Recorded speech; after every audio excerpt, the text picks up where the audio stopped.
Pisces, Pisces rising. How you doing, Pisces? This is your reading for the Aries equinox and the new moon in Aries. That happens to be a partial solar eclipse.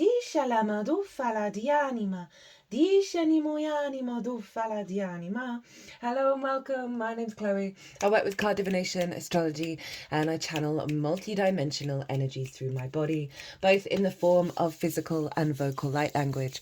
All of this will happen throughout the reading, and it brings in healing, attunement, and activation codes to the messages that want to come through for you, my loves. At the time of recording, the midheaven is in Pisces, so we're bringing in sort of the path energy, right? The expansion energy.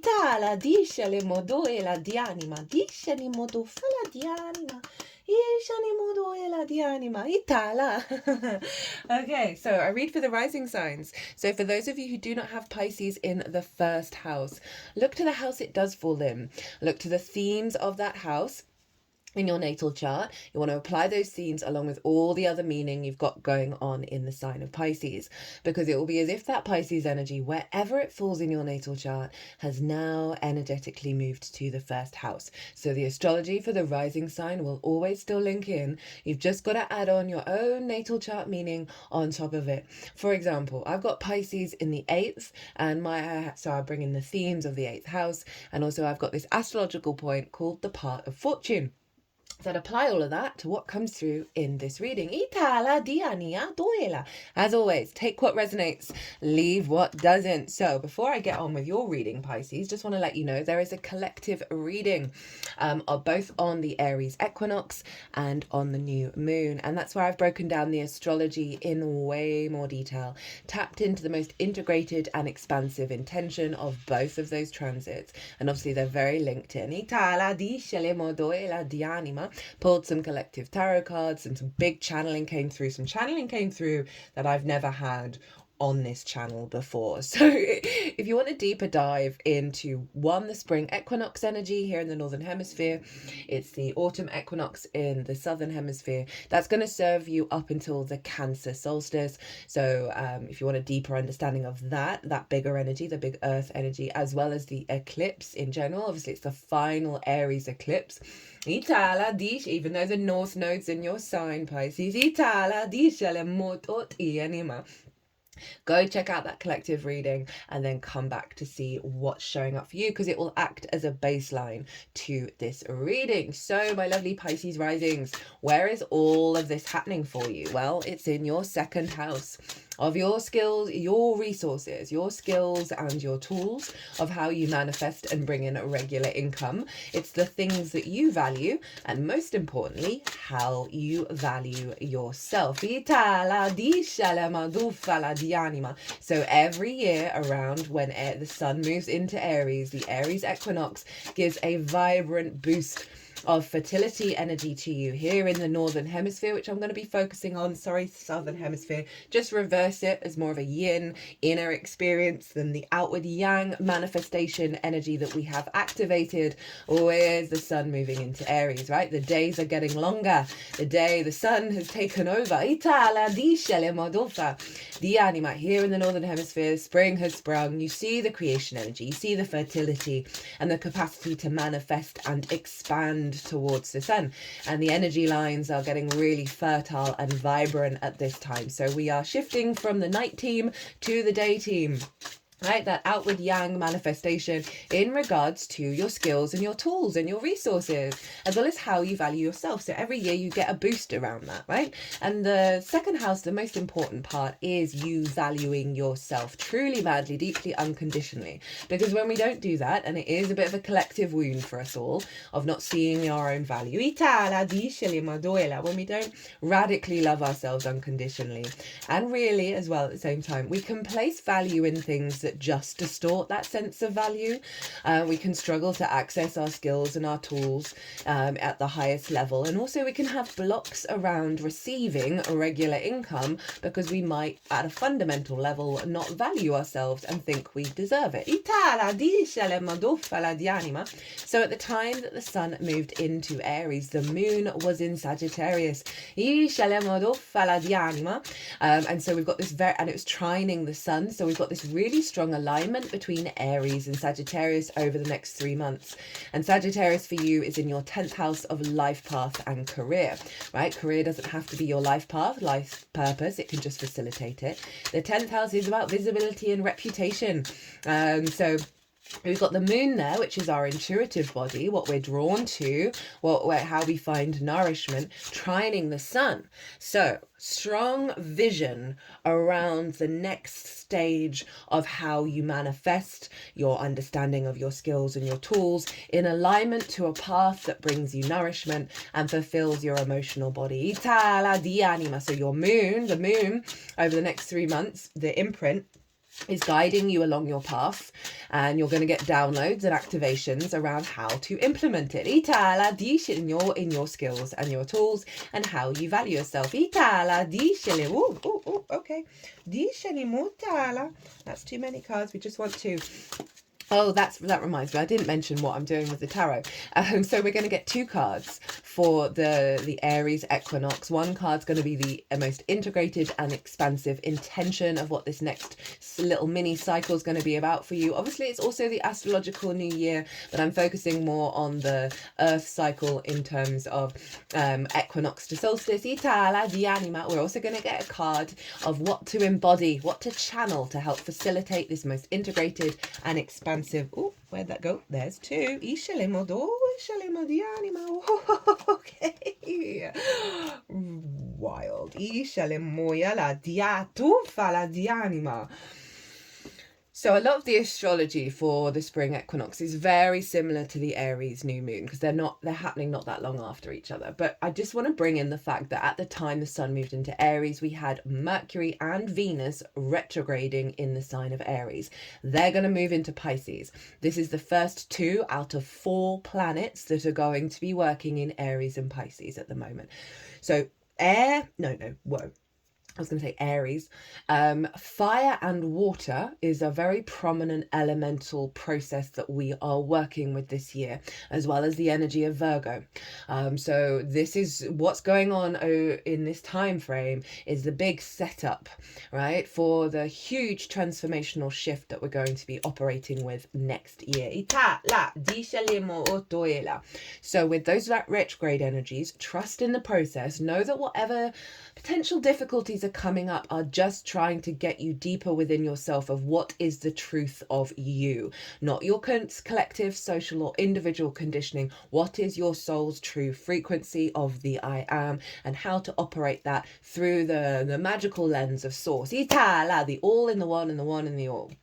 So this Aries energy that's coming through is linked into the retrograde in Aries and then moving into Pisces. So I just want to bring that to the table, that there may be some back and forth going on. I've done a Venus retrograde series. That's in its own playlist. It's easy to find. And I pulled cards for the Mercury retrograde in the Virgo full moon transit. So that's going to add on layers to the spring equinox energy of like, you're going back and forth between your embodiment of your skills and your tools, your sense of value, and really refining that magic in your instincts. Right, let's get into these cards. So this is the most expansive intention of what the spring equinox energy is bringing in, that's going to unfold over the next 3 months. Ooh, we've got the card for Sagittarius, which is wild. So this is the alchemical process, the refinement of all the different parts of yourself into your angelic being here in the 3D world, right? And this is the Sagittarius card, so where that moon was, right? In terms of your life path. how you see yourself, the visibility. It can be career energy. So you, and it's kind of summing up everything that I said, that you're going through an intuitive understanding of the path. You're going to get the visions, the downloads in Aries in order to alchemize those skills and tools, bring in higher levels of manifestation and a deepening of your own sense of value that's in alignment with the path. I mean, it's simply summing up the whole reading. Don't really feel like I need to say very much more than that. Just heard you might want to look to where your Jupiter is in your chart. Obviously, Jupiter rules you as well as Sagittarius.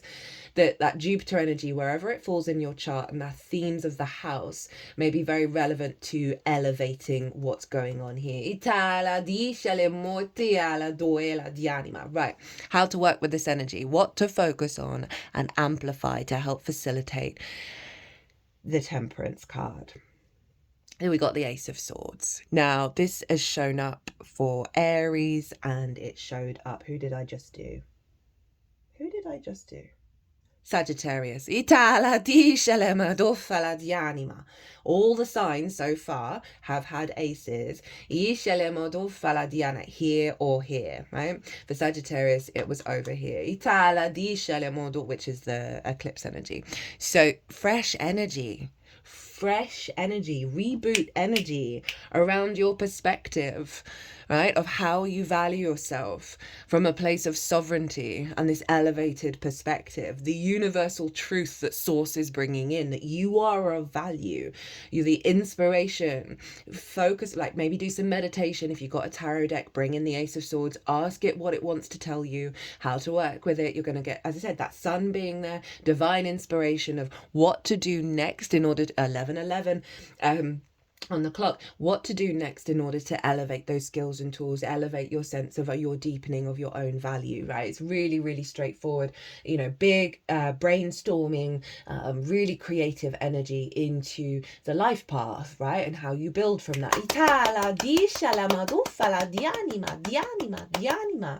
At the bottom of the deck, we have the Six of Pentacles, rebalancing out of scarcity.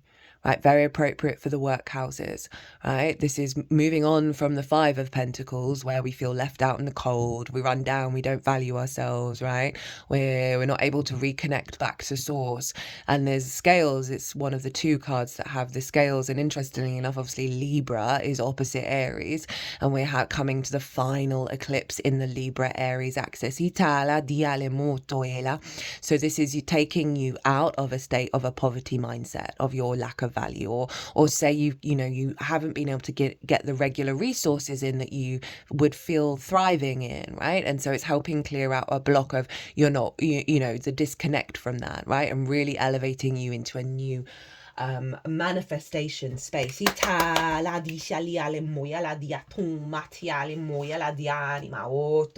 of Wands underneath that, right? A big alignment coming in. Cut the deck and get the Libra card. Lol.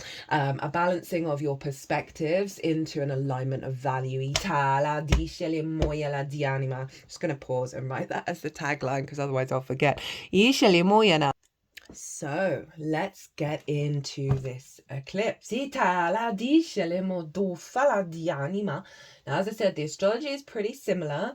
The changes are Venus will have moved into your sign by now. She'll still be retrograde, but she's conjunct Neptune and the North Node. Powerful elevation of unconditional love of self. Heading into a new reality around your embodiment of the sort of the non-rational, non-linear, fluky energy that is Pisces.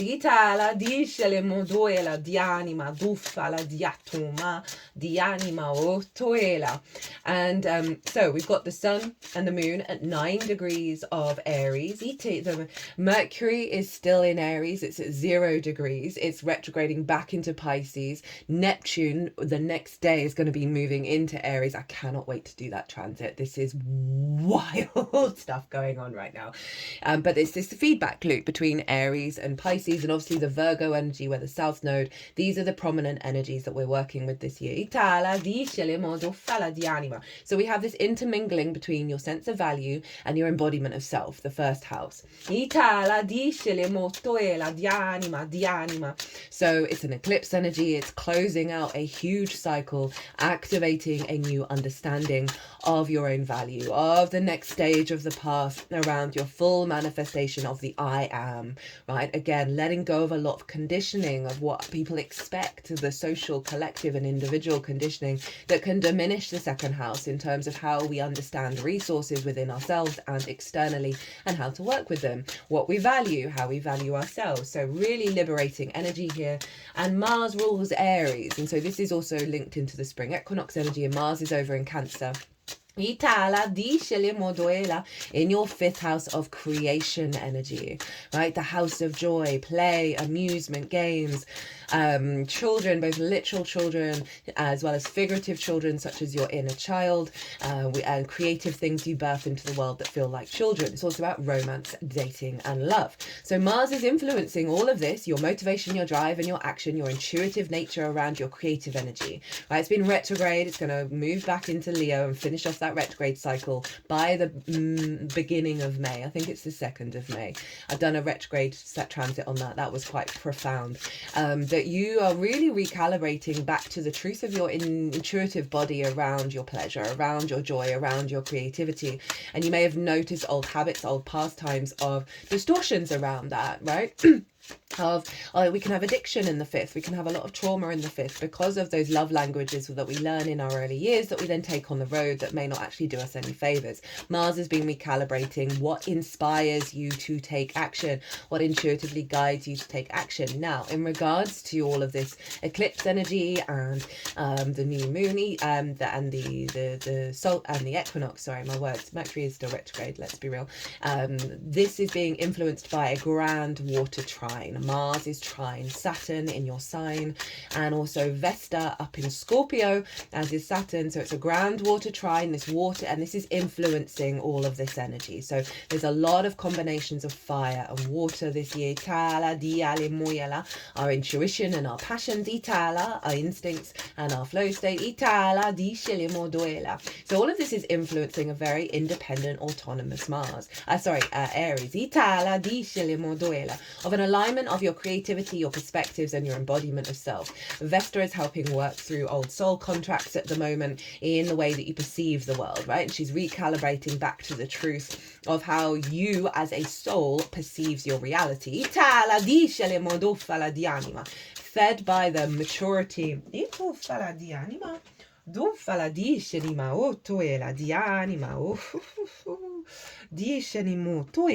Fed by the maturity of Saturn, building strong foundations in your sense of self, a sense of integrity, all with the influence of Mars in your 5th house of creation energy, right? So Mars, along with this maturity and the elevation of your perspectives, is wanting you to get back to the truth of your creation energy, how you find joy, how you find pleasure, and infuse that into your sense of value, infuse it into your skills and tools. So this can be a great time to do creative things in regards to your skills, right? Inspiration, play around, engage in lots of different things, and allow that play state, that fresh new energy to come through, of focusing not on work but on the joy and the creativity you can funnel into it.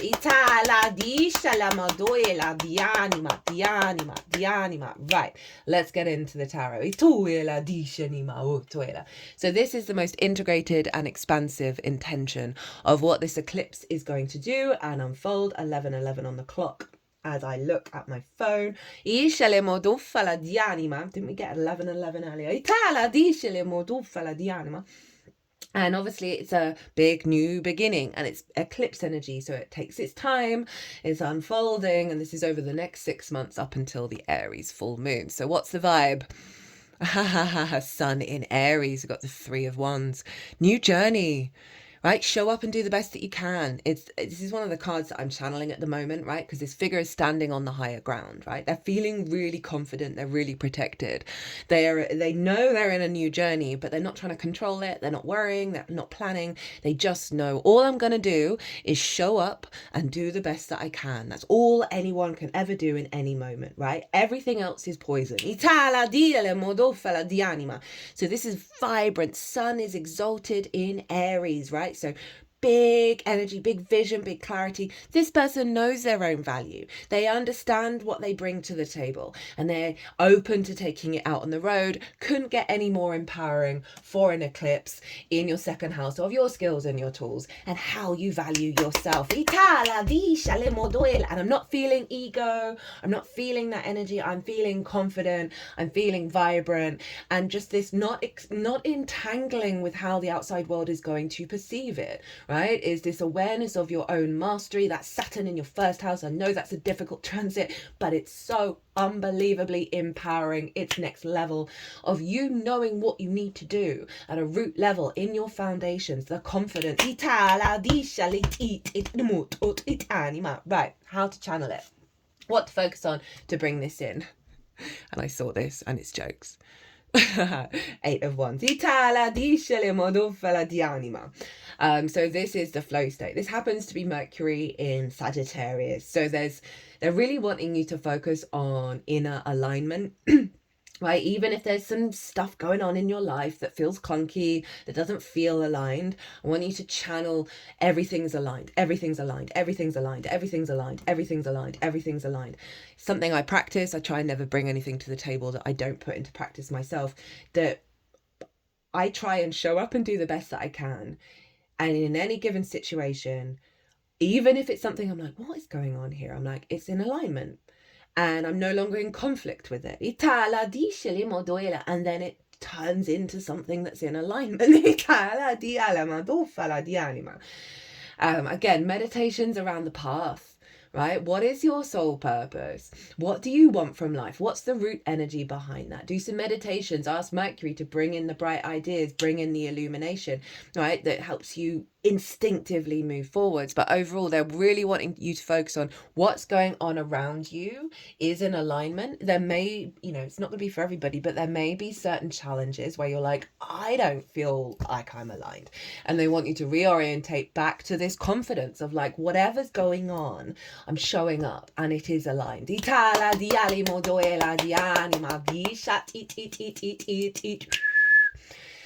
Right, what's at the bottom of the deck? We got Neptune. Hi, the Hanged Man. Right, so with all that fire energy, now we've got this sort of pause, right? This sense of, through this confidence of channeling this confidence. It's not about rushing around. It's not about thinking you've got all the ideas and you've got all the answers. It's your trusting that your instincts are in alignment, even if there are moments of pause, because this is all about getting the higher perspective, right? It's the only halo in tarot.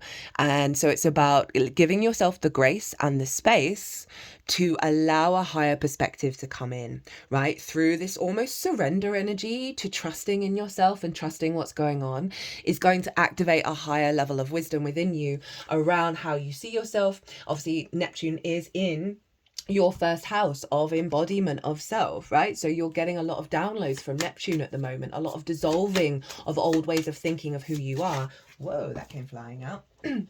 That is getting you into this sort of more allowing things to unfold and letting your instincts be guided by the unfoldment. And it again takes us out of conflict, that allows us to sort of zoom out and elevate how we show up. But that Hangman genuinely feels like a deep love of self. Neptune is very much the mystic, the great loving energy of source. And that's infusing into your instincts, right? This higher mindset, this higher faith set. Neptune is going to be moving into Aries the day after this eclipse. So there's they really want you to get right with integrity and deep unconditional love. And that's going to be activated by highly. And that Neptune energy, I can't wait to do that transit. I'll go into more detail about how that's showing up for you, but genuinely like very high octane energy in how you manifest and how your skills show up. More interesting. Just saw the bottom of the card, bottom of the deck, right? Which one? This one. So I'm using a new deck that I bought especially for all this Aries stuff going on. And it's called The Hero's Journey, which we're all embarking on. And you have the first card in the deck. I haven't used this very often, so I don't know what any of these say. We've got the call, honor the whisper of your soul. I mean, that really does sum up what's coming in through here in terms of the path of allowing a softness for that magic within you beyond the conditioning to come out and infuse your instincts.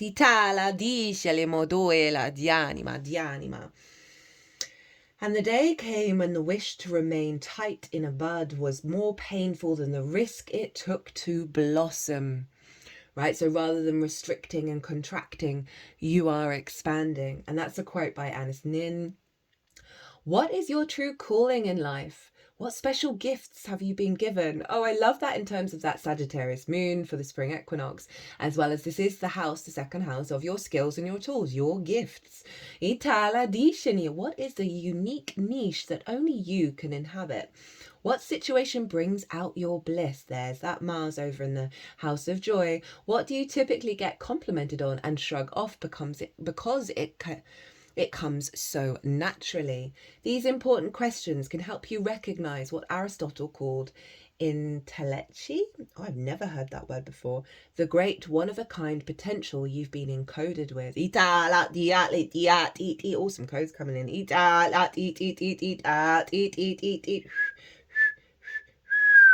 Yanama.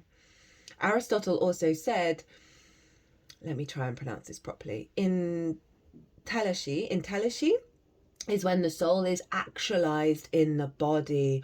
Whoa. And with all that Pisces energy, Ital of your body, Itala diale modoela diatana. Dreams are important because they speak the language of the soul. They are a compass, always pointing you in the right direction, helping correct your course when needed and letting you know, sometimes loudly, when you've fallen asleep and need to wake up. Mantra, I wake up and everything I do moves me towards the fulfillment of my greatest dreams. Mic drop. Utu fala di shaniana, itana madu fala diana. And I said at the beginning, the midheaven was in Pisces, right? And that's more career, life purpose, energy. Itala di shetiene motoela, ditani ma otoela. So your perspective is shifting to the truth of the calling of your instincts, of your primal I am. Itala di shalamodoela, ena. Ooh, Pisces, Itala di Shiniana Moyanama, Utoela di Nia, Ishini Modufala di Anima. Right. So, final oracle card. Actually, let's do this first. Disha, we got the earthworm. So we're doing animal spirit energy, the instinct within us, our primal self. Earthworm, shy, hesitant, reluctant to share inner vision. We have all felt the woes of the earthworm at some point along the way. The earthworm indicates a newbie or novice working to establish confidence in a new field. Others around you may seem wise and experienced, but it's important to remember that they once felt earthworm energy too. This card is a reminder not to be intimidated or lose hope. Mastery takes time, and you're on the right track. Besides, rumor has it a beginner's mind offers the most valuable insights. When in balance, earnest, intelligent, valuable. When out of balance, self-conscious, apprehensive. To bring into balance, speak up, risk embarrassment. That's a beautiful combination of this Ace of Swords, of this fresh new energy. You're entering into a new space of confidence of the path, right? So you may feel vulnerable around that. And they're saying, trust that that's an experience that you're going through that isn't forever, and that it's actually showing up and doing the best that you can, and not feeling that sense of of oh, everybody knows more than me kind of energy, of oh, I don't know what I'm doing. Just show up, do the best that you can, tap into your inspiration, to tap into this sort of higher perspective that the earth is helping you create, right? Helping bring fertility back into your manifestation in the 3D. Now, what I wanted to show you was the card at the bottom of the deck, and this card was at the bottom of the deck for Sagittarius as well. With this Sagittarius energy that's come through, you might want to go check out that reading. And we've got one with the sun, be the light. Ita, so very attuned to that 3 of Wands, which is the sun in Aries. Trust in your instincts, trust in your I am. Ita, la disha le moduela. Right, my loves, my lovely Pisces, I hope you enjoyed this reading. I hope it resonated. It's always such an honor and a privilege to be able to do this. It just brings me so much joy. I'd love to hear from you. Itala, disha of how this energy is showing up for you, Pisces. Itala, especially with that North Node in your sign. I've got a Virgo sun, so I've got the South Node doing stuff, but I am here for this transit. I've done a Pisces North Node, Virgo South Node transit series. Very much recommend that for you, my loves. I've been applying all of the stuff that came through in it, and my life is completely changing in such profound, integrated ways. I cannot express it enough. Anyway, my loves, be good to yourselves, be good to those around you, safe travels, and be well until we meet again.